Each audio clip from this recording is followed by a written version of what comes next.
pour la gloire de ton nom. Nous n'attendons pas la fin pour te dire merci. Nous te disons déjà merci. Que l'honneur et la gloire te reviennent. Amen.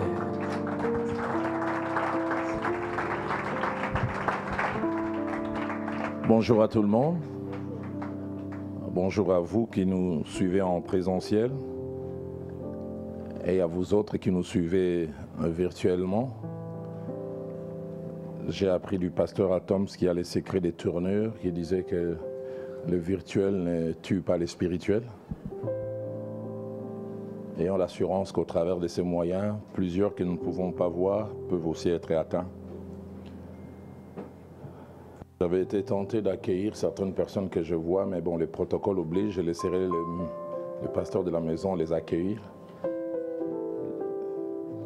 Mais grande est ma joie de voir ces hommes de Dieu qui, j'ai laissé, ne manquent pas d'occupation, mais qui sont venus s'asseoir pour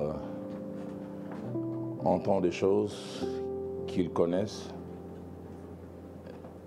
sur lesquels sûrement ils ont un peu plus de connaissances que moi, et peut-être même ils enseignent mieux.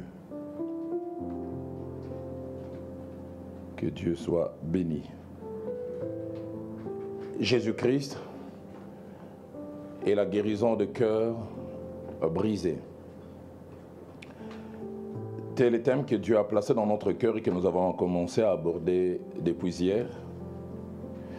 Hier, en introduction, nous avons fait un certain nombre de choses que je vais rappeler avant de lire 3 portions des Écritures et continuer ce matin.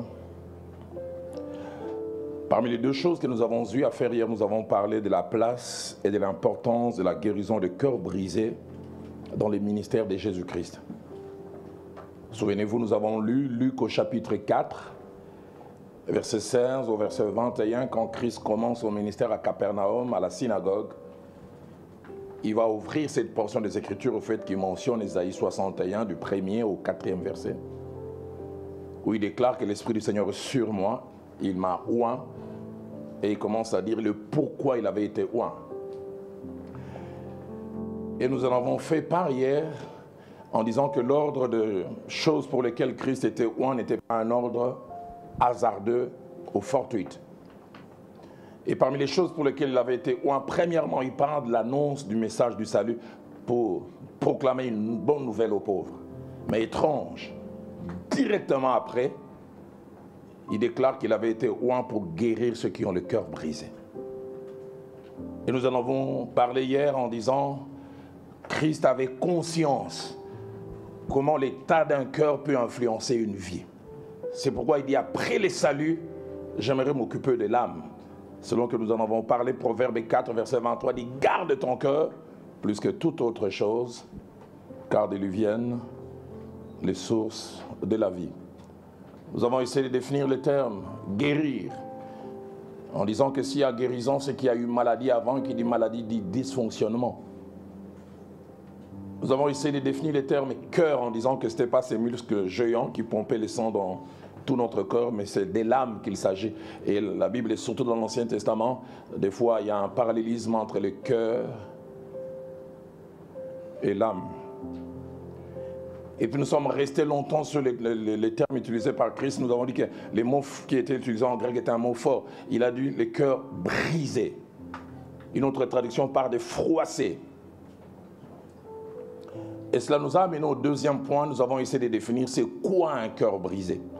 Nous avons eu à dire 9 vérités sur lesquelles je n'aimerais pas revenir, mais sur les 9 vérités, j'aimerais rapidement et de manière ramassée rappeler, faire ressortir 5. Nous avons dit qu'un cœur brisé, c'était un ensemble de situations négativement vécues, des chocs et des coups reçus tout au long de la vie, mais qui ont laissé un impact négatif dans notre homme intérieur, dans notre âme, en laissant des séquelles et des traces. Deuxième vérité que nous avons mentionnée hier, attachée à Ésaïe chapitre 1er au verset 6, en disant que si le cœur brisé était une réalité unique, les blessures de l'âme pouvaient avoir des niveaux. Et Ésaïe chapitre 1er au verset 6 utilise 3 termes, parle des contusions, d'autres versions parlent des meurtrissures. C'est-à-dire tu as reçu un choc, mais la peau ne s'est pas ouverte, il y a la douleur mais à l'intérieur. Et deuxièmement, on parle des blessures, ça s'est ouvert. Mais troisièmement, on parle des plaies vives. Et nous avons dit que d'autres versions disent même, parlent des plaies infectées. Donc dans la même réalité de cœur brisé, on a des gens qui ont des meurtrissures, petites blessures. Il y a des gens qui ont des blessures, mais il y a des gens qui ont des infections. Aidez-moi à poser la question à votre voisin, meurtrissure ou infection? J'entends un voisin, dis-moi, infecté plus.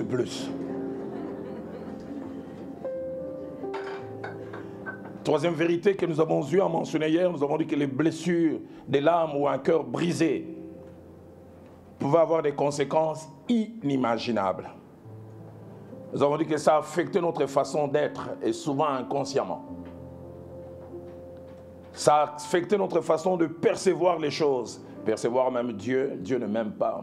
S'il m'aimait, pourquoi laisser que de telles choses arrivent? Percevoir les autres et même percevoir la vie. Nous avons dit aussi que les blessures de l'âme, un cœur brisé, ça a affecté notre façon d'agir et de réagir. Qu'il y ait des gens qui sont à l'église, qui ont des nerfs à fleur de peau. Tu les touches à peine, il a une réaction disproportionnée. On n'arrive pas à expliquer le petit mal qu'on lui a fait et la réaction extrémiste. Tu es dans un métro, tu cognes quelqu'un, mais il se fâche d'une manière. Oh, c'est normal qu'on se cogne. Mais pourquoi tu as fait ça? Oh. Le problème vient de plus loin. Nous avons dit que un cœur brisé, les blessures de l'âme pouvaient aussi affecter notre santé physique. On parle des maladies psychosomatiques. Des maladies qui n'ont rien à voir avec un microbe ou une bactérie. Ce que l'on vit dans l'âme influence. Quel est le problème aujourd'hui? Maux de tête, migraine, insomnie, maux d'estomac, tension des fois artérielle, mais lié au problème que l'on a émotionnellement. Avant-dernière chose, nous avons eu à dire que les cœurs brisés ou les blessures de l'âme influençaient beaucoup notre façon d'interagir avec les autres, nos relations. Et nous avons parlé combien dans nos vies de couple, des fois nous nous mettons en association avec des gens, allez, chez nous on les appelle des blessés de guerre. Blessés tout au long de la vie, et tu as le malheur de t'attacher à lui ou à elle comme époux ou épouse. Et nous en avons fait mention hier en disant le mariage, c'est un peu comme quand tu hérites d'une entreprise, on dit tu hérites et le passif et l'actif. Nous en parlerons tout à l'heure avec les deux simples causes que nous allons toucher. La personne avec laquelle tu t'associes à tout son vécu. Les mauvaises choses qu'elle a eu à vivre, des fois c'est toi qui payeras les pots cassés. Des sauts d'humeur que tu n'arrives pas à expliquer. Ton côté taquin que tu trouves normal. Elle est bien habillée, mais toi dans ta manière de déranger, tu dis c'est pas beau. Et puis tu vas mais tu ne sais pas d'où ça vient.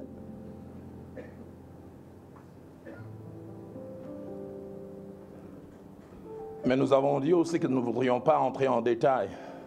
Et ma petite expérience en tant que pasteur a montré cela. Les blessures de l'âme pouvaient influencer même notre sexualité. Que des femmes frigides. Et nous en avons parlé hier en disant en général les gens au cœur brisé, blessés dans l'âme ne sont jamais équilibrés. Sont des personnes toujours excessives. Soit elles sont dans le peu ou dans l'absence ou dans l'excès. Et nous avons dit que dans le domaine de la sexualité, les gens blessés au niveau de l'âme, soit n'aiment pas la sexualité ou sont trop gourmands. Quatrième et avant-dernière vérité parmi les 5, enfin les 9 qui ont été mentionnés hier et les 5 que Dieu m'a mis à cœur de rappeler. Nous avons dit qu'une personne au cœur brisé a des problèmes à 2 niveaux. Premièrement, une personne au cœur brisé a des problèmes elle-même. Mais deuxièmement, une personne au cœur brisé devient une source de problèmes pour les autres. qui les côtoie, qui partage son environnement. Et cinquième et dernière chose, parmi les choses que j'ai voulu rappeler, mentionner hier, c'est que face au cœur brisé et à leur conscience, la Bible nous montre qu'on a deux types de personnes. Premièrement, les personnes qui sont conscientes qu'elles ont le cœur brisé. Et nous avons fait mention du premier polygame de la Bible, un homme blessé dans son cœur, qui s'appelait Lémec. Genèse chapitre 4, verset 23, lui-même dit à ses femmes, Ada et Tsila, il dit, j'ai tué un homme à cause de ma blessure. Et à cause de ma meurtrissure, j'ai tué un jeune homme. Il était conscient. Mais deuxième catégorie de personnes en rapport avec les cœurs brisés ou les blessures de l'âme, ce sont des personnes soit inconscientes ou des personnes pour une raison ou une autre vivent dans les dénigrements, qui ne veulent pas reconnaître cela. Et souvenez-vous, nous avons fait mention de Tamar. Quand Tamar a été violentée par Amnon, écoutez ce que Absalom vient lui dire. Premièrement, tais-toi. Et deuxièmement, ne prends pas trop à cœur ces problèmes. Que des gens qui vivent dans les refoulements. Et ce matin, je vais aborder le troisième ainsi que les quatrièmes sous-points. Et puis on va prier. Même dans la prière, toute cette matinée, les premières heures, je priais, j'ai vu 2 fois 2 images. C'est comme si j'ai jeté du combustible. Et c'est pasteur Noma qui avait un boîtier d'allumettes et qui venait allumer. Donc pour le message ce matin, je ne serai que Jean-Baptiste qui vient préparer les terrains. Et ce matin vers 7 h, je l'ai vu cracher du feu. Donc je vais préparer les terrains en jetant les combustibles. Cherche ton boîtier. Il faut bien allumer le feu. Et j'ouvre une parenthèse, je me disais, je vais les dire demain, mais ça bouillonne déjà. Pasteur Nomak et Lily, je suis très fier de vous. Fier de vous. Fier de vous. Fier de vous. Très très fier de vous. Fier de la qualité du travail. Fier du protocole.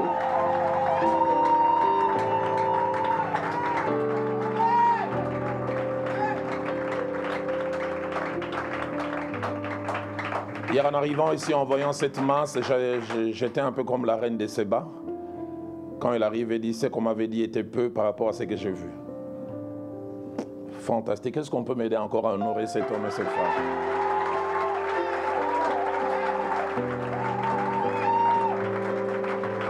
Mais étrangement, comme je l'ai dit hier et je l'ai ressenti encore ce matin en priant, Dieu m'a dit, ce n'est pas encore le maximum, Dieu va vous amener encore plus loin.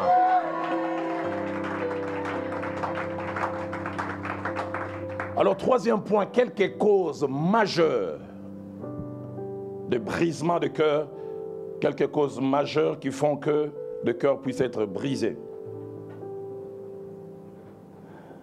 Pourquoi nous parlons de causes, mais nous disons majeures? 3 vérités importantes à ce niveau à l'introduction. La première, c'est que si les blessures de l'âme ou le cœur brisé sont une réalité, les causes derrière peuvent être variées et différentes. Même réalité, cœur brisé, mais les causes peuvent être multiples, variées et différentes. Deuxième vérité attachée au cœur brisé, c'est que les brisements du cœur sont souvent causés par 2 sortes de choses. J'utiliserai un terme plus juridique. Premièrement, les cœurs brisés les sont par commission, par des choses qu'on nous fait, des négatifs, des actes posés. Mais deuxièmement, les cœurs brisés les sont par omission. Des choses qu'on aurait dû nous faire, mais qui n'ont pas été faites. Qui laissent comme un vide, j'en parlais tout à l'heure. Une affection qu'on aurait dû nous donner, mais qui n'a pas été donnée. Est-ce qu'on fait la différence entre les deux? Par commission et par omission. Troisième chose, nous parlons des causes majeures. Parce que nous voulons dire que si le cœur brisé est une réalité unique, il arrive que mystérieusement, nous ne sommes pas tous blessés par les mêmes situations et de la même manière. J'ai parlé hier comment j'ai grandi avec des complexes physiques liés à mes petits yeux que vous voyez et à mon teint noir. Quand je grandissais, allez, ceux qui ont habité l'Afrique, spécialement Kinshasa, peuvent se souvenir de ces genres de vocabulaire. Et je disais, les mamans chez nous en Afrique, spécialement au Congo, elles ont des doctorats en injures. J'étais petit, on m'injurait, mis sous ma vendre. Des yeux globuleux.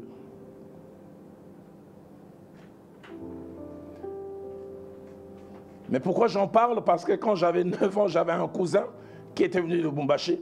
On disait que c'était ma copie certifiée conforme. J'ai perdu ces traces depuis plusieurs années. Et il est venu habiter chez nous 9 mois. Et le plus étrange, c'est que lui et moi, on recevait les mêmes genres d'injures parce qu'on était pareils. Mais étrange, là où on m'injuriait, mis sous ma vendredi, je me mettais à pleurer, je ne mangeais pas. Lui, on le jurait, mis sous ma vendredi, c'est pour vous aider les jours où une aiguille va tomber la nuit. Ces radars vont les retrouver. Même injure. Moi, brisé, pleurant, lui, peinard. La grande question, qu'est-ce qui fait que moi, je pleure, je suis écrasé, et lui, ne l'est pas? Ce qui fait qu'en termes de cœur brisé, des fois, on peut vivre la même situation, mais on n'a pas forcément la même réaction. Pourquoi? Et il y a plusieurs causes attachées au cœur brisé. Ça, c'est un enseignement. Si je dois apprendre un minimum, il faudra que j'ai au minimum 7 jours. Alors, je voulais vraiment faire un condensé. Ce matin, c'est avant midi ou c'est début d'après-midi. Je parlerai simplement de 2 causes. Parce que je parle des causes majeures. La première cause majeure de cœur brisé, ça va étonner plusieurs, ce sont des causes prénatales. C'est-à-dire les cœurs sont brisés avant la naissance. On n'est même pas encore né, mais le cœur est déjà froissé. Depuis quelques années, on parle d'une quarantaine d'années, la médecine, avec ses progrès, commence à découvrir les choses attachées à la vie prénatale. Alors que ces choses, la Bible, non seulement en parlait déjà, mais on parlait avec emphase. Et 3 choses que la science aujourd'hui découvre, mais la Bible en parle déjà. La première, c'est que même dans le ventre, l'enfant est un être conscient. Et le monde découvre ça aujourd'hui. On a fait des études, une musique jouée à l'extérieur, l'enfant entend. Et même plus tard, quand il sera né, il sera sensible à cette musique. Étonnant. Deuxième secret, deuxième chose que le monde découvre aujourd'hui, mais que la Bible nous montre déjà, c'est que même dans les ventres, l'enfant a des émotions.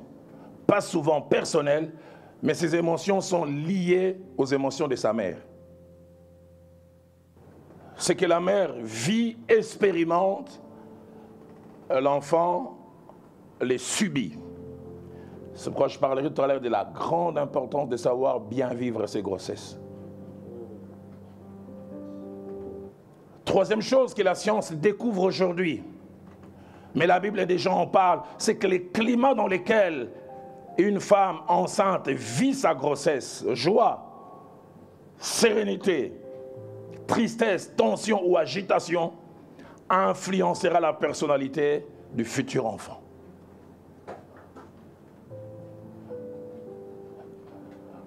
J'aimerais demander à certaines femmes de faire un flashback avec les éléments que je présenterai tout à l'heure. Vous avez un enfant à problème, un enfant têtu, retournez 5 ans en arrière, 10 ans en arrière, 15 ans. Dans quelles conditions avez-vous vécu cette grossesse? Dans Luc chapitre 1er, versets 39 à 41 que je vais lire, la Bible nous dit quelque chose. Écoutez ce que la Bible dit. Dans ces temps-là, Marie s'éleva et s'en alla en hâte vers les montagnes dans une ville de Juda. Elle entra dans la maison de Zacharie et salua Élisabeth. Et soulignez le verset 41. Dès qu'Élisabeth entendit la salutation de Marie, écoutez ce que la Bible dit, son enfant tressaillit dans son sein. Et elle fut remplie du Saint-Esprit. C'est Marie qui est au contact d'Élisabeth. Elle a la joie de rencontrer Élisabeth. Et dans cette joie extérieure qu'elle ressent, excitée, elle est étonnée, un être qui n'existe pas encore partage les mêmes émotions. L'enfant dans son sein aussi tressaillit. Le terme utilisé là en grec veut dire il bondit de joie. Pas encore vivant, mais capable d'exprimer des émotions. Il se met à bouger brusquement à cause d'une émotion vivement ressentie. J'ouvre une parenthèse pour parler aux femmes enceintes et aux hommes. À côté des femmes enceintes, appelées à les accompagner. Allez, la dernière fois que mon épouse a été enceinte, c'est il y a 22 ans, donc ce sont des choses qu'on commence à oublier. Je parle aux futurs hommes qui auront des femmes enceintes ou aux hommes qui ont des femmes enceintes présentement. La première des choses que je voudrais dire, et je voudrais vraiment insister avec toute la force que l'Esprit de Dieu peut me donner, femmes enceintes, faites attention à vos émotions pendant cette période importante. Elles ne sont jamais neutres. Deuxième des choses que je voudrais dire aux hommes, faites attention à ce que vous faites vivre à vos femmes enceintes. Car au-delà d'elles, c'est-à-dire à votre femme, ça affectera un enfant, ça affectera sa personnalité. Et qui sait si la société demain ne va pas payer des pots cassés à cause des choses que vous aurez fait vivre à cette femme durant cette période. Genèse chapitre 16, au verset 12, nous rapporte des paroles profondes. Genèse chapitre 16, au verset 12. Écoutez ce que la Bible déclare. Je peux même remonter au verset 11. Ces paroles sont adressées à Agar. Et on parle à Agar de quel genre de personne sera l'enfant qu'elle va mettre au monde. L'ange l'Éternel lui dit, voici tu es enceinte. Tu enfanteras un fils à qui tu donneras le nom d'Ismaël, car l'Éternel t'a entendu dans ton affliction. Mais soulignez le verset 12. 1. Il sera comme un âne sauvage. 2. Sa main sera contre tous, et la main de tous sera contre lui. Et 3. Il habitera en face de tous ses frères. Il n'a même pas encore existé. Son portrait psychologique est présenté en 3 points. Premièrement, on dit, il sera comme un âne sauvage. L'original dit, il sera difficile à contrôler. Une autre version dit, il sera dur de caractère. La version Martin dit, il sera farouche comme un âne sauvage. La Bible des peuples, une vieille version dit, il sera un homme indomptable, difficile à maîtriser. Vous avez des enfants, ils ont 3 ans, mais caractériels. Je me souviens d'un enfant de 4 ans, têtu avec T majuscule. Son père demande à tout le monde de s'asseoir pour manger. Il regarde son père en face et dit, je ne vais pas m'asseoir. Allez, combien de kilos avait-il? 10, 12, je ne sais pas très bien. Son père, un homme costaud, plus de 90 kilos. Il vient, il les prend, il dit, tu penses que tu es plus fort que moi. Il les fait asseoir de force. Mais malgré qu'il est assis, il est en train de toiser son père. Papa dit, mais qu'est-ce que tu pensais? Je t'ai fait asseoir, je n'ai jamais oublié la réponse. L'enfant dit à son père, tu as fait asseoir mon corps, mais mon esprit est debout.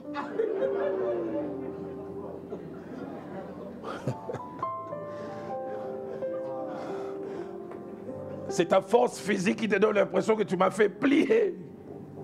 Mais là, au fond de moi, je suis debout. Est-ce qu'un enfant peut être comme ça?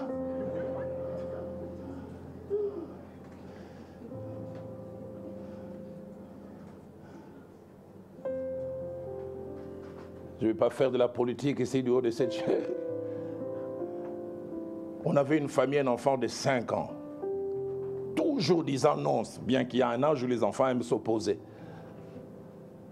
Alors son père, un jour, le regarde et me dit, en lingala, mais quel genre d'enfant t'es-tu comme Étienne Tshisekedi? Il dit, c'est un opposant radical dans ma maison. Il dit toujours non. Il sera comme un âne sauvage. Première caractéristique. Deuxième, sa main sera contre tous.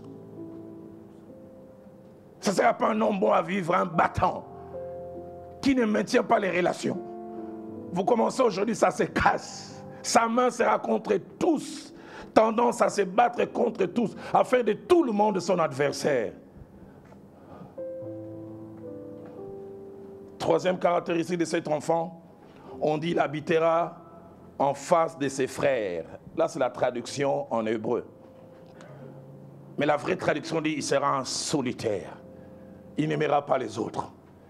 Il n'aimera pas se joindre. Vous êtes en train de jouer ici, lui, il forme son camp.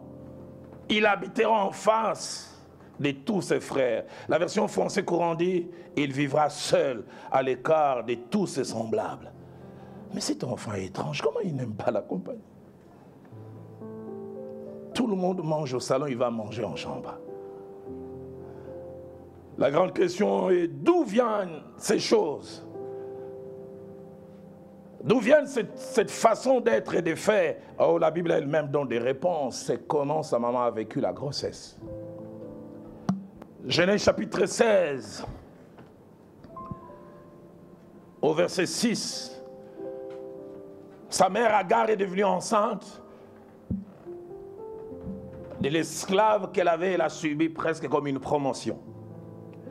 Et dans sa promotion de se voir enceinte, et que sa maîtresse appelée Sarah ne l'étant pas et ne l'a jamais été, elle monte sur ses chevaux.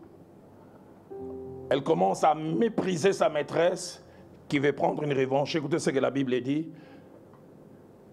Abraham répondit à Saraï, voici ta servante est en ton pouvoir.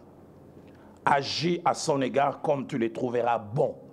Et la fin du verset dit, alors Saraï la maltraita. Grossesse vécue dans la maltraitance. Maltraitée, sous tension. Chaque fois qu'elle voit Saraï, elle a peur. Chaque fois on l'humilie. Et la Bible se termine en disant, et Agar s'enfuit de chez elle.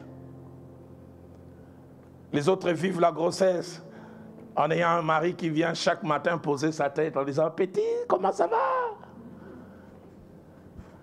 Mais Agar ne connaît pas ça. Elle, c'est la peur, la tension. Alors Saraï la maltraita. La version parole de vie dit, Saraï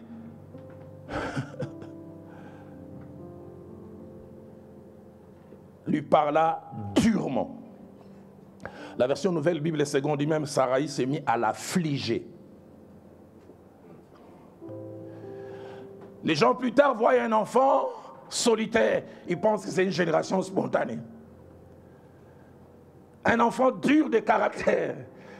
Les gens n'arrivent pas à faire un lien de cause à effet. Mais cet enfant, il est bizarre. Ils ne savent pas que cette bizarrerie vient de quelque part. J'entends quelqu'un dire, moi en sortant d'ici, je vais aller demander à maman, ma grossesse était comment? Tu as intérêt à le faire. Genèse 16 au verset 11. Non seulement qu'elle était maltraitée, même au ciel, et l'ange de l'Éternel était conscient de ça. Écoutez ce que le verset 11 dit. L'ange de l'Éternel lui dit, voici tu es enceinte et tu enfanteras un fils à qui tu donneras le nom d'Ismaël, car l'Éternel t'a entendu dans ton affliction. Même le ciel était conscient qu'Agar vivait sa grossesse dans l'affliction. Sur Louis II parle d'affliction. La version Tob dit, l'Éternel a perçu ta détresse. Détresse. Chaque fois peur. J'ouvre encore une parenthèse pour dire ces trois vérités. La première, que des Ismaël qui sont ce qu'ils sont. à cause de ce que les Hagar ont vécu et qui ne savent pas pourquoi.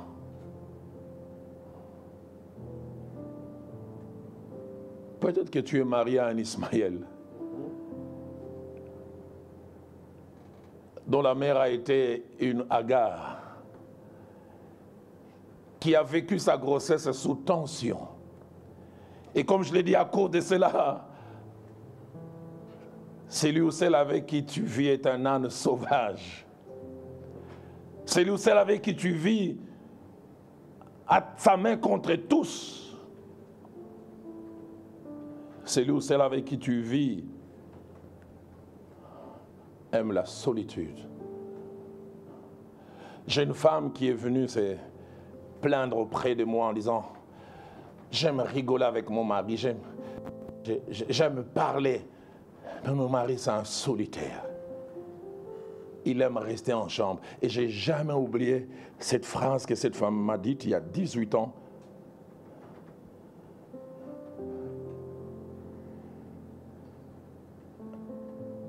Elle a dit la plus grave et grande solitude,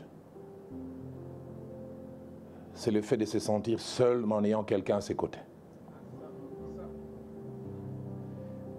Mieux vaut la solitude, tu n'as personne.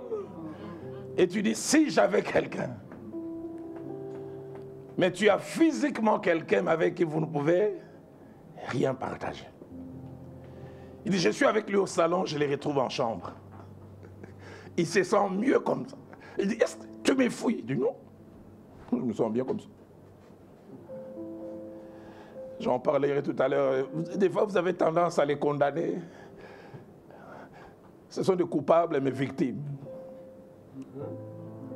Dans sa culpabilité apparente, c'est aussi une victime.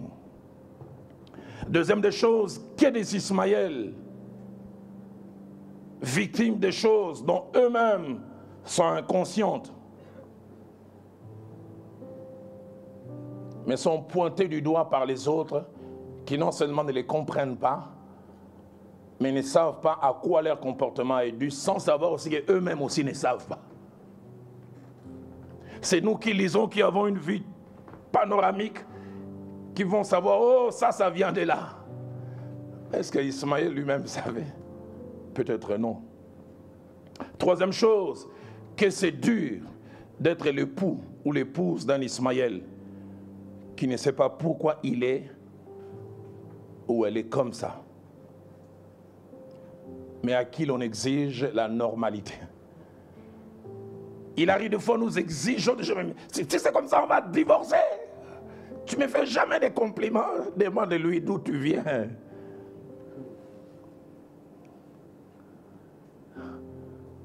Tu ne m'offres jamais de fleurs. Pasteur Nomar, j'espère que tu es mieux que moi. J'ai quitté la maison de mes parents, j'avais 28 ans. Pasteur Yves Mampil, peut-être toi c'est différent. Mon père ne m'a jamais dit qu'il m'aimait. Mais je savais qu'il m'aimait. Il ne m'a jamais dit. Jamais.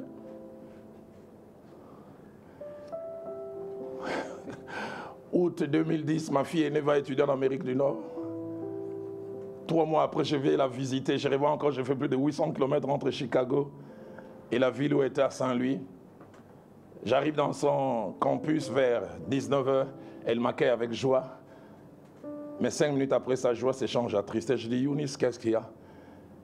Il dit, papa, ça fait 3 mois que je suis ici. Mes amis, quand leurs parents viennent les visiter, chaque fois c'est I love you, I love you.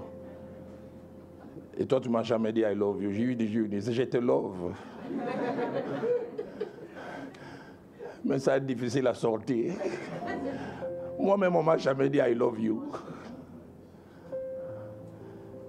Pasteur Nomar, je n'ai jamais oublié. Les lendemains, j'ai prié à 3h, de 3h à 6h, parce que je devais aller la visiter à 7h pour lui dire au revoir. J'ai dit, Seigneur, délivrez-moi ma joie. Que je dise I love you. Je suis arrivé, elle est sortie. Il faisait 4 degrés. J'ai transpiré comme si on me jetait de l'eau parce que je me forçais à vouloir dire I love you.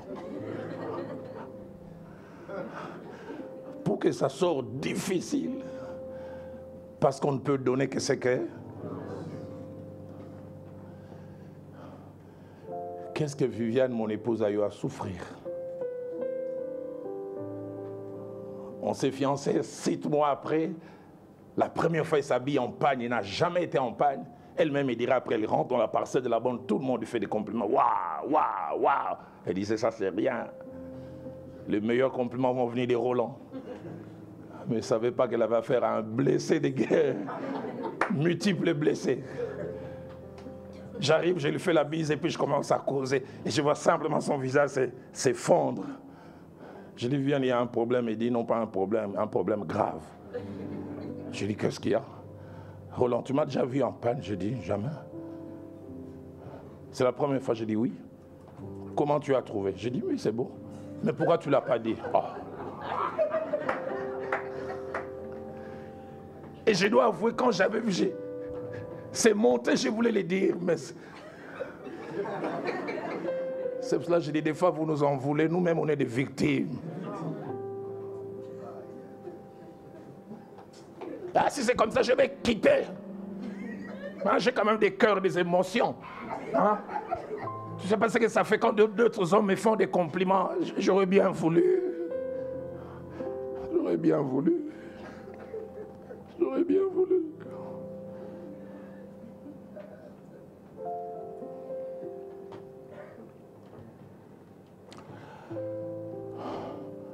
Notez ces quelques vérités attachées à tout ce qui est vécu avant la naissance, qui peut avoir un impact sur le cœur futur de l'enfant qui deviendra un homme.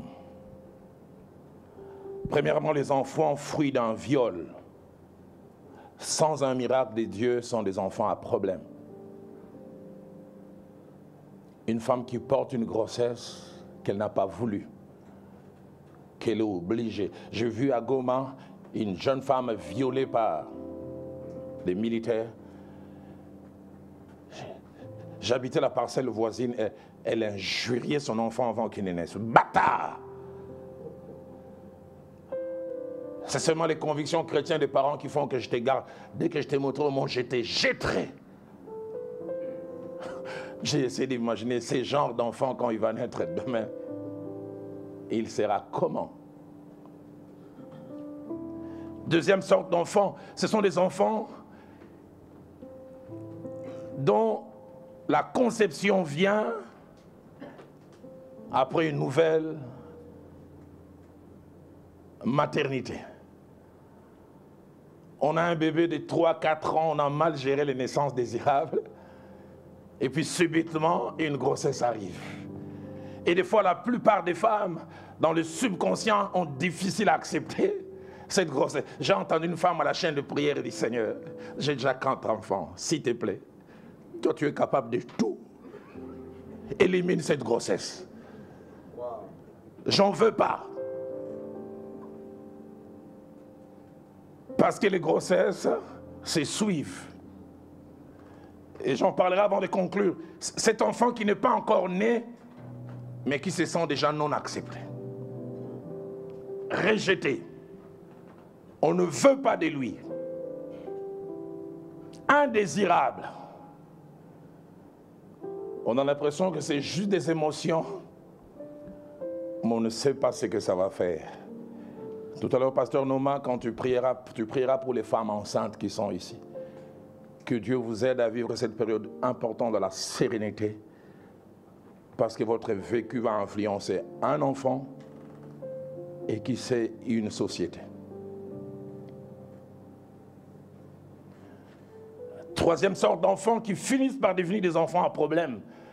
Ce sont des enfants pour lesquels on a essayé et même tenté des avortements.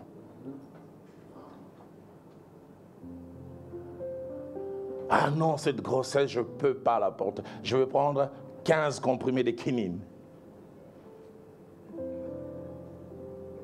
On a même essayé un curetage. J'ai suivi un film, je pense il y a plus de 30 ans, quand j'étais jeune à la borne. C'était avec les cassettes VHS. Durant 3 jours, j'ai eu difficile à dormir. Je voudrais bien retrouver ça. Les titres de ces films, c'est Les cris silencieux. Je ne sais pas si quelqu'un a suivi.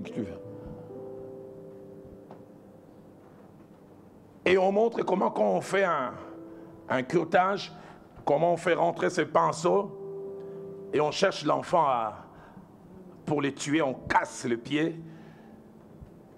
Et l'auteur dit, on voit la bouche de l'enfant, il est en train de lancer un cri que personne n'entend, mais que Dieu entend. Et d'ici, c'est au moment du curtage, mais ça se passe aussi quand tu prends ces comprimés. Et des fois, il y a des enfants comme ça pour lesquels on a tenté un avortement et puis ça n'a pas réussi. Et finalement, il va naître. Des fois, on a oublié. Il a 5, 10 ans. C'est un enfant qui aime se battre au couteau. Ses sports préférés, c'est les catchs américains. Il a sa sœur Yasmine, mais vous la trouviez pas, Yasmine, bah! Mais c'est ta sœur, mais ça fait quoi? J'ai jamais oublié un neveu de mon ami, pasteur Kali. Il était du Katanga. Chaba chez nous, on dit. Un vrai Katangais dans son comportement. 5 ans. Je lui demande comment tu t'appelles. Je m'appelle Kadiombo Anakle alias Kadjos. 5 ans. Je l'ai trouvé en train de battre d'autres enfants. Je lui dis, Anakle, un enfant de Dieu ne se bat pas. Calmement, il me regarde et dit, alors Samson.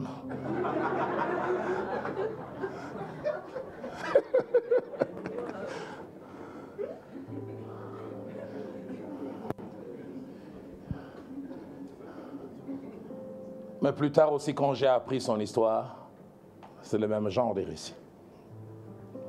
Des fois, les gens vous voient dans votre aujourd'hui, mais ne savent pas que votre aujourd'hui est la conséquence de votre hier, et le plus souvent un hier que vous ne connaissez pas, que vous subissez. Mais j'en ai l'assurance, mon Dieu a promis de guérir même ces hier que nous ignorons. Car la Bible l'appelle les réparateurs de brèches. C'est lui qui rend les pays habitables. 4e sorte d'enfants qui finissent par devenir des enfants à problème à cause des choses vécues prénatalement. Ce sont des enfants dont la conception et la croissance de la grossesse s'est passée dans un moment de tension familiale. Maman est enceinte, mais papa et maman ne s'entendent plus. Processus de divorce. Le climat n'est plus serein. Papa et maman sont 2 covoisins à la maison. Ils ne se parlent plus. Et les quelques rares fois où ils se parlent, ils se cognent les têtes.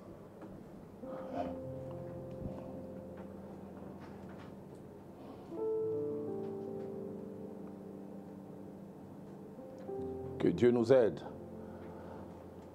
à être des couples qui vivent la grossesse dans la sérénité, dans la joie et dans la complicité. 2e cause pour cette matinée sont les situations vécues dans la tendre enfance. Quand je parle de la tendre enfance, je vais de 1 année jusqu'à la période d'adolescence entre 13 et 14 ans. En étudiant la Bible, on arrive à se rendre compte d'un certain nombre de choses, 3 que je voudrais faire ressortir. La première, c'est la grande importance des premières années de la vie sur tous les restes. Les sages déclarent, instruit l'enfant sur la voie qu'il doit suivre, et lorsqu'il deviendra grand, il ne s'en détournera point. La deuxième des choses, c'est que l'enfance, ou la tendre enfance, est l'usine qui fabrique le futur homme, ou la future femme adulte, par des choses que cette personne vit, ou expérimente des positives ou des négatives. La troisième vérité importante, c'est que l'homme ou la femme qui finissent par devenir adultes âgés, ne sont pas des générations spontanées. C'est que l'on est à un âge adulte et attaché à plusieurs choses que l'on a vécues durant sa jeunesse. Job 36 au verset 14. Les patriarches parlent de ceux qui perdent leur vie, mais dans leur jeunesse. Une autre version dit, ils s'égarent, sont irrécupérables mais c'est là à cause des choses qu'ils ont vécues dans leur jeunesse. Proverbe 20 au verset 21, il dit l'enfant laisse déjà voir par ses actions si sa conduite sera pure et droite. Genèse au chapitre 8, merci. Genèse chapitre 8 au verset 21, même le Seigneur lui-même déclare, il dit les pensées du cœur de l'homme sont mauvaises de sa jeunesse. Vous les voyez grands être mauvais, mais ce n'est pas là que ça a commencé. C'est parti dès sa jeunesse. 1 Samuel 17 verset 33, le roi Saül voyant Goliath s'avancer, écoutez ce qu'il dit à David, c'est un homme de guerre, il est aguerri. Mais ce qu'il est aujourd'hui n'est pas une génération spontanée, c'est un homme de guerre dès sa jeunesse. Ce qu'il fait bien aujourd'hui, ça n'a pas commencé aujourd'hui. L'entraînement a commencé il y a quelques années en arrière.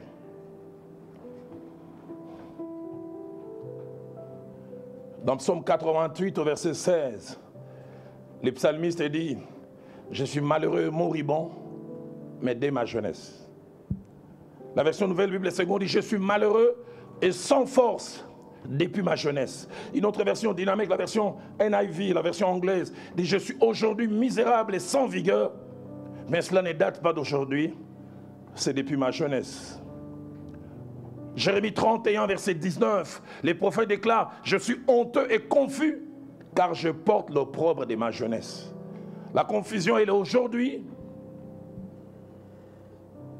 mais tout vient de la jeunesse. Et s'il y a plusieurs choses qui affectent dans notre tendre jeunesse, il y a premièrement l'absence d'amour et d'affection des parents.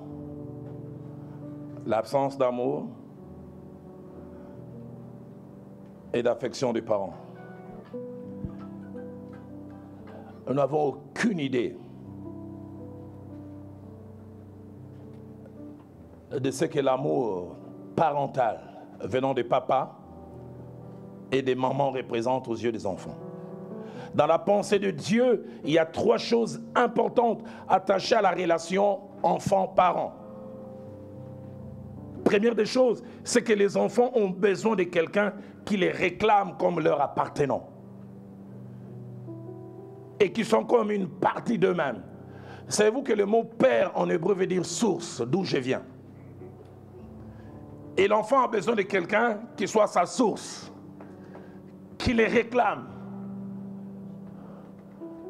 Étonnant, même Jésus-Christ a eu besoin de cela. Le jour où Christ se fait baptiser, Matthieu 3, verset 17, du ciel, quelqu'un les réclame, il dit, celui-ci est mon fils bien-aimé. Et il ajoute, en qui j'ai mis toute mon affection. Et un enfant qui n'a personne qui les réclame, il ou elle ne peut pas le dire à un manque. C'est pourquoi je le disais à quelqu'un hier, nous des fois qui avons vécu dans des familles normales, papa et maman qui te font des bisous, n'avons aucune idée du manque que certains ont connu. Je parlais à une jeune fille qui est née sans connaître son père. C'est un enfant naturel, sa mère sortait avec plusieurs hommes et n'a pas su savoir à qui. Et dit, pasteur, il y a des jours où je sors sur la rue et j'essaie de regarder si je verrai quelqu'un qui a mon visage et je peux m'identifier à lui. Deuxième chose, les enfants grandissant doivent avoir des souvenirs, des signes et des preuves d'amour. Papa qui les porte sur le dos. Papa qui vient vous couvrir quand vous avez dormi.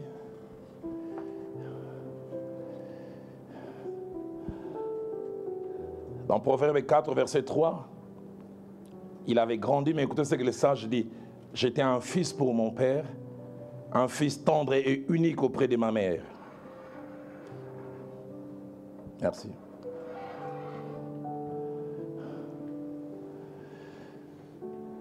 Dans Proverbe chapitre 31, verset 2, les rois Lemuel, d'après les commentateurs, il avait déjà 50 ans, mais il avait des souvenirs frais. Écoutez ce qu'il dit, et il rapporte cela à la première personne. Il dit, Je me souviens des paroles de ma mère qui disait, que te dirais-je mon fils? Que te dirais-je fruit de mes entrailles? Que te dirais-je objet de mes vœux?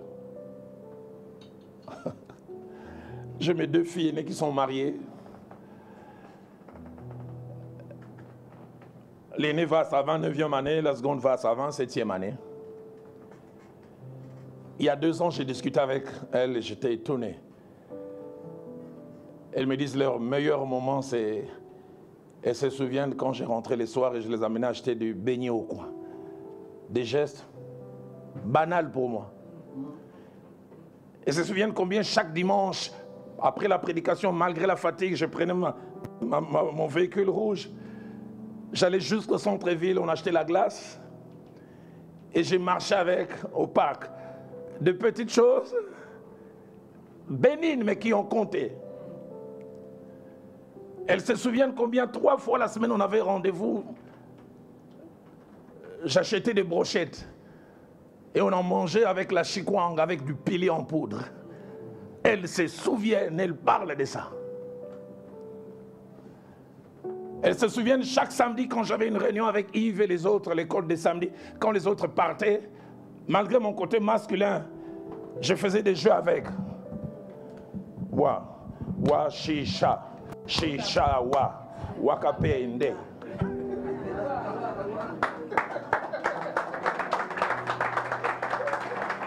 Elles se souviennent.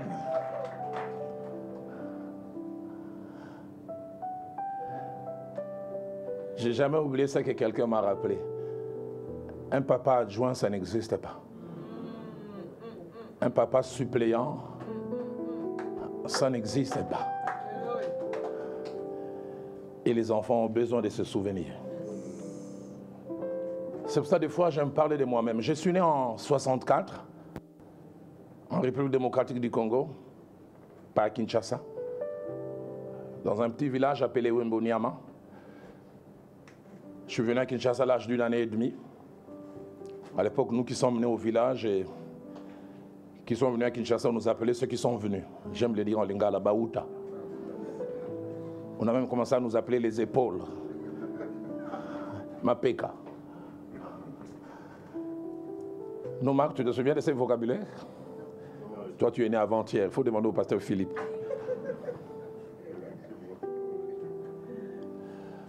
Mais ça, c'est ma mère qui me relate ça.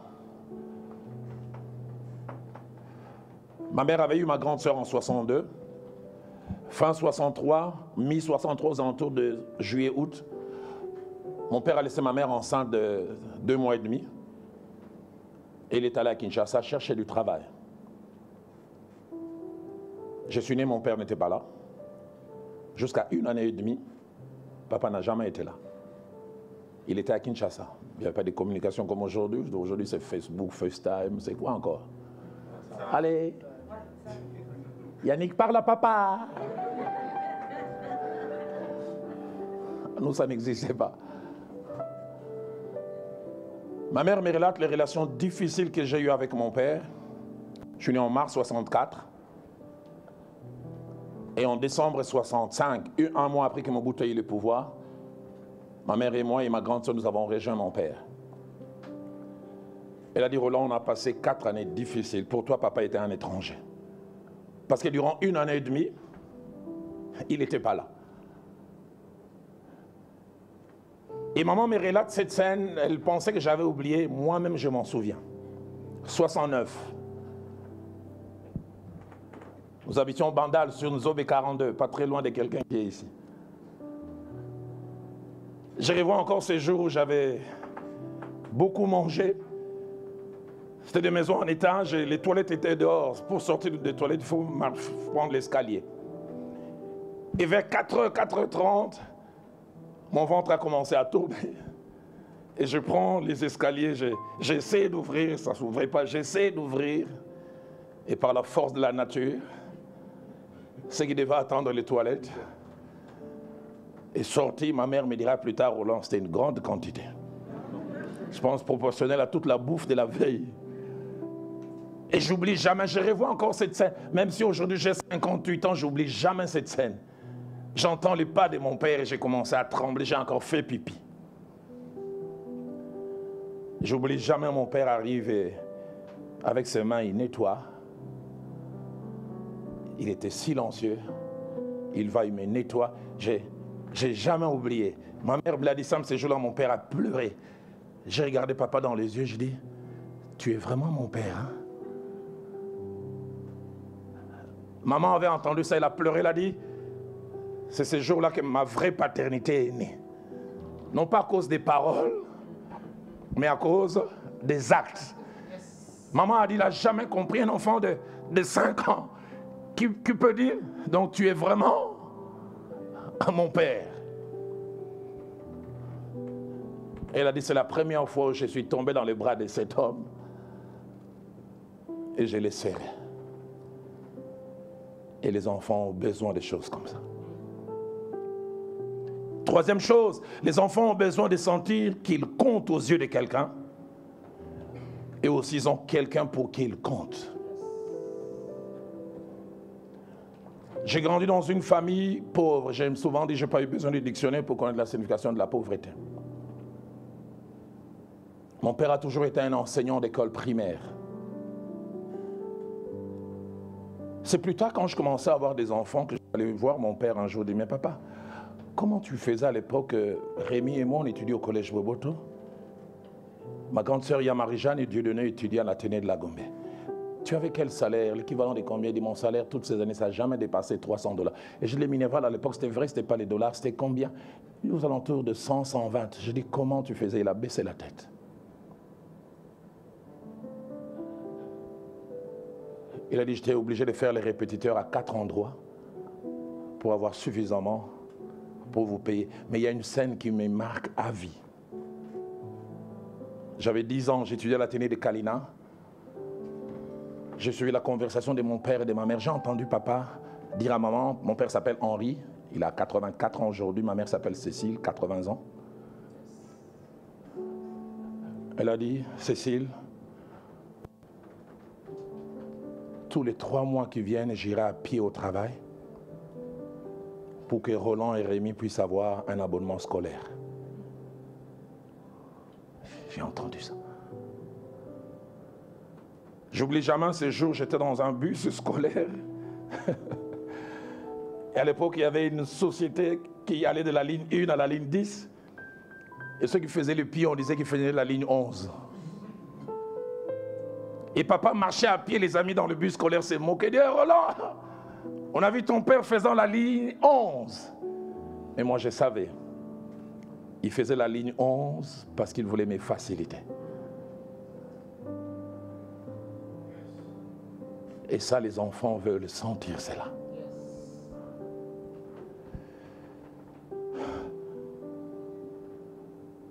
C'est pourquoi ces jours avant de finir et de conclure,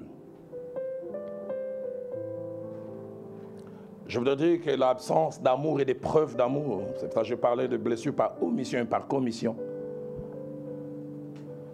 peuvent laisser des traces inimaginables. Et cette absence d'amour peut se présenter sous 3 visages. Premièrement, perdre ses parents très tôt. Soit le 2, soit l'un. Savez-vous qu'aucun parent n'est remplaçable? Les choses qu'un père peut apporter dans une famille, une maman ne peut l'apporter. C'est Dieu qui a placé cet équilibre. C'est pourquoi je disais au milieu de mon message, je dis, des fois nous qui avons vécu dans des familles normales, n'avons aucune idée de ceux qui ont manqué les parents vivent. Nous sommes des fois dans la course de la vie, mais nous n'avons pas les mêmes atouts. D'autres sont des manchots émotionnels, des handicapés.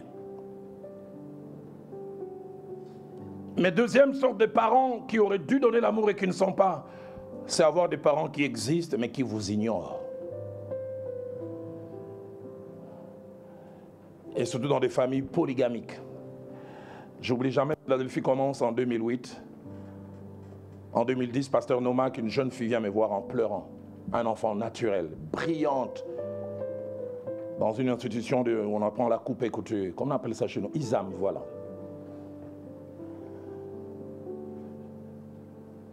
Elle me disait que son père était un député provincial, célèbre, dans la Chopo, au Zaïre de l'époque. Et qu'elle avait fait des recherches. Elle voulait coûte que coûte retrouver son père. Elle me disait, pasteur, le plus beau jour de ma vie, c'est le jour où je vais les retrouver. Et je ramènerai la photo qu'on aura prise ensemble. Je sentais dans mon cœur un petit doute, mais il tenait tellement. Un jour, elle vient me voir au bureau et dit, papa, j'ai appris depuis 2 jours qu'il est ici.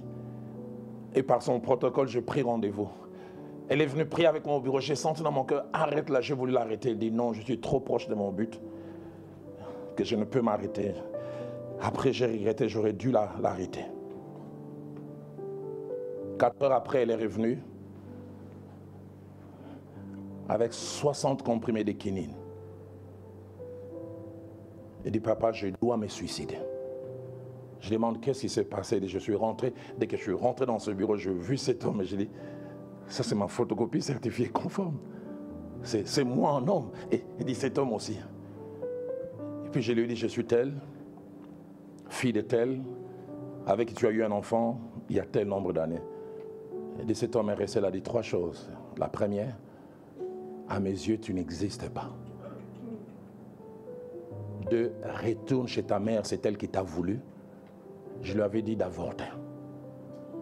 Et 3, si ton existence est connue, ma réputation va. Sors.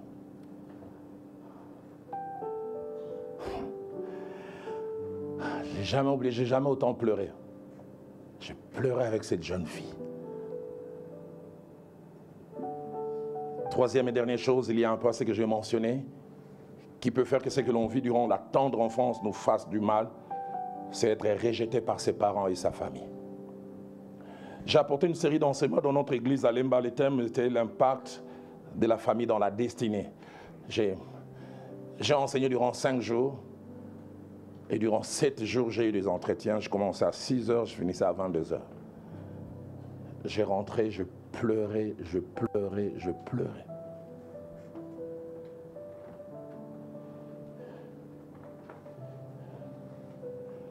Nous avons parlé d'Ismaël, dur de caractère, pauvre Ismaël. Je suis en train de faire une étude sur cet homme. Déjà brisé dans son cœur avant qu'il ne naisse. Mais Genèse 21, 9 à 14, plus tard, il commence à grandir, il commence à s'attacher à un père. Un jour, il a le malheur de rigoler. Il a ri simplement. Sarah vient dire à Abraham, cet enfant n'héritera pas avec mon fils. Chasse-les. Et la Bible dit, Abraham eut mal parce que cela lui déplut. Et étrange, Dieu intervient. Dieu dit à Abraham, chasse-les. Blessé dans le ventre. Et finalement, Abraham prend clic et clac et donne à Agar, il dit, Ismaël, tu m'appartiens, mais partez. J'ai un père, mais qui a coupé le cordon ombilical avec moi. Qui ne veut plus de moi. Le temps me manquerait de parler des Jephthé dans Juge chapitre 11, versets 1 à 3. Et lui, il n'est pas rejeté par les pères, c'est plutôt ses frères qui viennent lui rappeler, ta maman est une prostituée. Tu n'hériteras pas avec nous.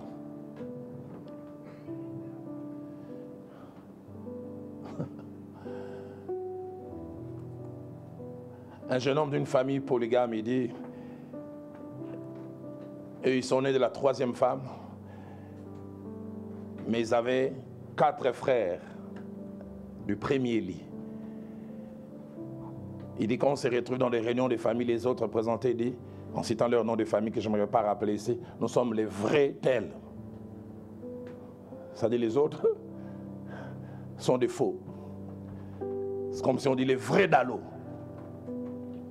Et on les mettait de côté. Alors je termine en disant comment guérir des blessures de l'âme. 6 étapes majeures et puis j'ai envie déjà notre chorale à prendre place et puis j'inviterai le pasteur Nomak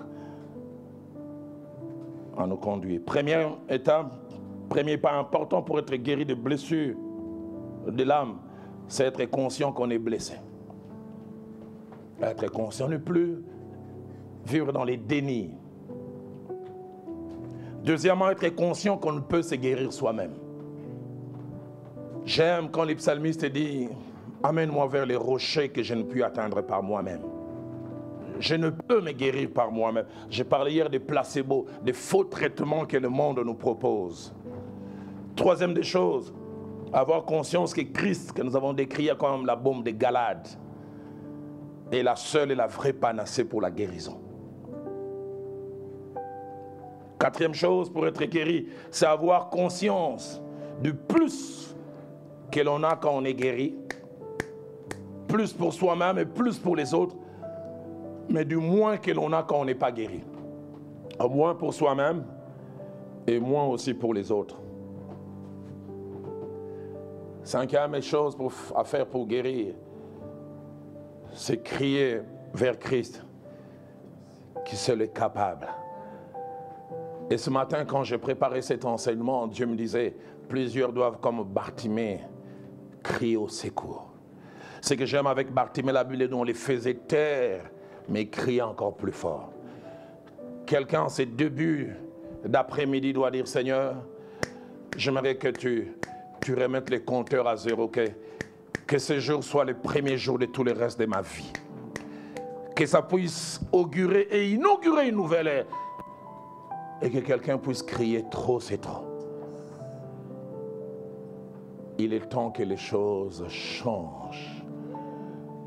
J'en ai assez de faire mal tout autour de moi. J'en ai assez qu'on se plaint de mon caractère. J'en ai assez. Seigneur, quand j'étais blessé dans mon âme, je ne sais pas, mais toi tu sais, mais Seigneur, guéris-moi. Il arrive des fois, la meilleure manière de connaître si on a le cœur brisé, c'est de laisser les autres nous servir de miroir. Nous dire qui nous sommes, comment nous nous comportons. Et la sixième chose, c'est là où je termine, c'est laisser Dieu, un, au travers du temps, deux, au travers de l'œuvre du Saint-Esprit, trois, au travers des circonstances, mais quatre aussi, au travers des hommes provision, nous guérir. Il se sert du temps pour cela, du Saint-Esprit, je commencerai peut-être même par le Saint-Esprit, il se sert des circonstances, mais aussi des personnes. Hier en parlant, j'ai dit Dieu peut se servir des hommes provision. C'est pourquoi je prie que l'église soit un endroit où on peut trouver des hommes provision. Si on n'a pas des pères en dehors, on peut les trouver en église, à l'église. Si on n'a pas des mères, on peut les trouver. Pasteur Nomak, j'ai été étonné. J'ai un jeune homme qui a perdu son père à l'âge de 4 ans. Mes filles l'appellent en citant son nom, Dalo. Papa, tel Dalo est venu parce qu'il est tellement attaché à moi. Ce jeune homme, il vient d'avoir son diplôme d'état, je l'entends toquer à mon bureau. Chez nous, quand on a son bac, on met de la poudre. Ou bien on met la poudre aux parents. Elle toque, elle entre dans mon bureau. Je dis, oui, jeune homme. Il dit, j'ai amené la poudre, je vais te mettre. J'ai directement compris la valeur que j'ai à ses yeux. Je savais que si je refuse, je l'écrase. J'ai dit, attends, je vais vérifier si l'eau coule. Parce qu'après que tu m'aies mis la poudre, je dois recevoir des gens. Mais j'ai vu sa joie quand on m'a mis la poudre. Et on a pris des photos. Genèse 24, verset 62 parle d'une personne provision qui s'appelait Rebecca. Écoutez ce que ma Bible dit. Isaac conduisit Rebecca dans la tente de Sarah, sa mère. Il prit Rebecca qui devint sa femme et il l'aima. Écoutez ce que ma Bible dit. Ainsi fut consolé Isaac après avoir perdu sa mère. Il y avait comme un vide émotionnel dans sa vie. Mais quand Rebecca est entrée, je vous ai parlé hier de Viviakine, mais je peux parler aussi de Rebecca-kine. Il y a des personnes médicaments qui entrent dans votre vie et qui vous guérissent. C'est pour ça que je disais hier, je suis spirituel, mais celui qui touche à ma Viviane, j'ai dit comme les Kinois, Nakobundi Saye. Je vais les cogner. C'est une personne provision pour moi. Quelqu'un a dit quand on se marie bien, on est un adorateur. Quand on se marie mal, on est un intercesseur. Moi, je suis un adorateur à cause du mariage. Demandez à votre voisin marié, adorateur ou intercesseur.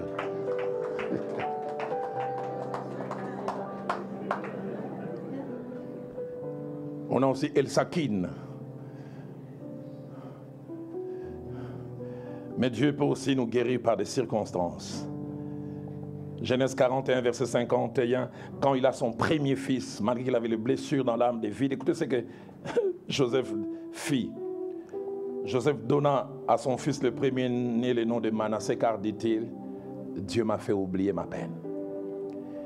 Il y a des circonstances que Dieu utilise pour vous guérir et vous faire oublier des choses. Hier soir, avant de dormir, je priais et je voyais cette image. Je voyais on déchirait de feuilles raturées. Et Dieu me disait, il aimerait enlever tout ce qui est raturé. J'étais content quand la servante de Dieu, Maman Lilia, a fait cette prière d'Ésaïe chapitre 43, versets 18 à 19, quand la Bible dit, ne pensez plus aux événements passés. Considérez plus ce qui est ancien. Voici, je vais faire une chose nouvelle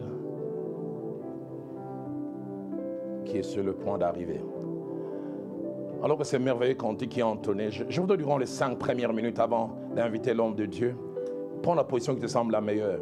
Soit pour prier pour toi, soit pour prier pour quelqu'un. Mais je le sens dans mon cœur et dans cette salle et ceux qui nous suivent en ligne.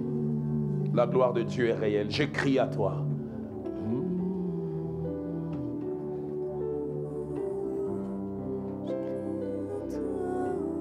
Il y aurait eu de l'espace et j'inviterai les gens qui se sentent blessés de venir ici, mais je ne vais pas créer un problème d'espace. Tu peux de là où tu es, soit te mettre à genoux, t'élever, lever le main, dire à Dieu que ça change.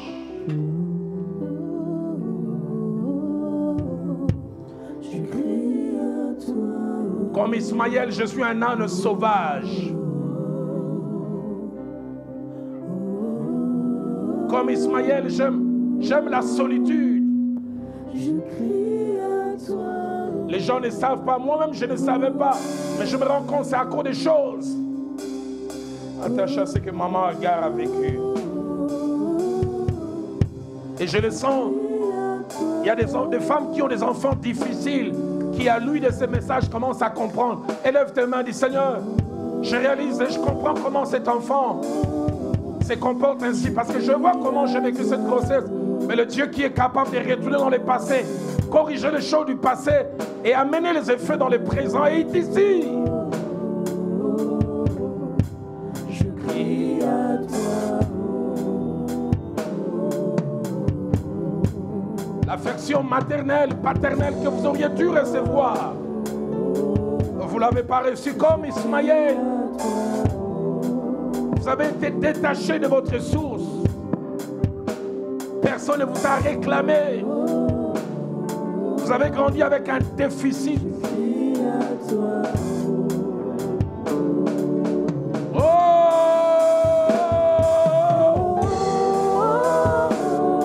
Je crie à toi. Je crie à toi. Je crie à toi.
Alléluia. Oh, touché. Ah, il est en train de toucher ce matin la bombe de cadavre. Touché, touché, touché. Oh, je suis touché.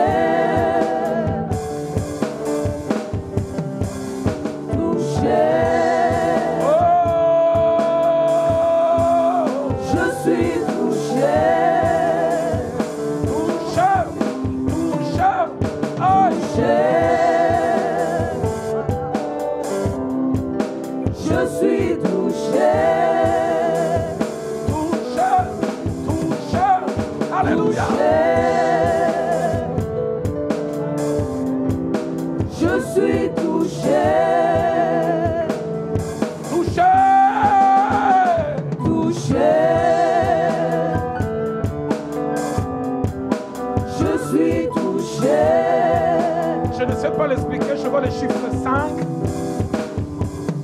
Il y a 5 personnes ici dans la salle. Au-delà de la restriction que j'ai faite de ne pas venir ici, mais vous sentez que si vous priez là où vous êtes, ça ne suffit pas. Il faut venir ici à genoux. 5. N'hésitez pas. Venez. Venez.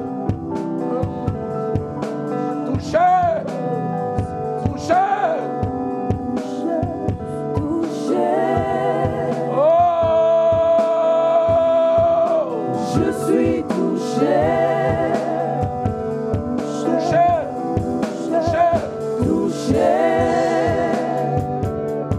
Alléluia. Je suis touché. Touché. Touché. Touché. Je suis touché. Je suis touché. Touché. Touché. Alléluia. Je suis touché. Je suis touché.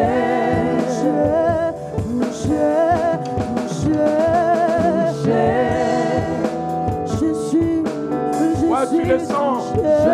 Au-delà des prières là où tu es, tu dois venir ici. Viens. C'est matinée de guérison. Touché. Mettez-vous à genoux si ça vous dérange pas. Touché.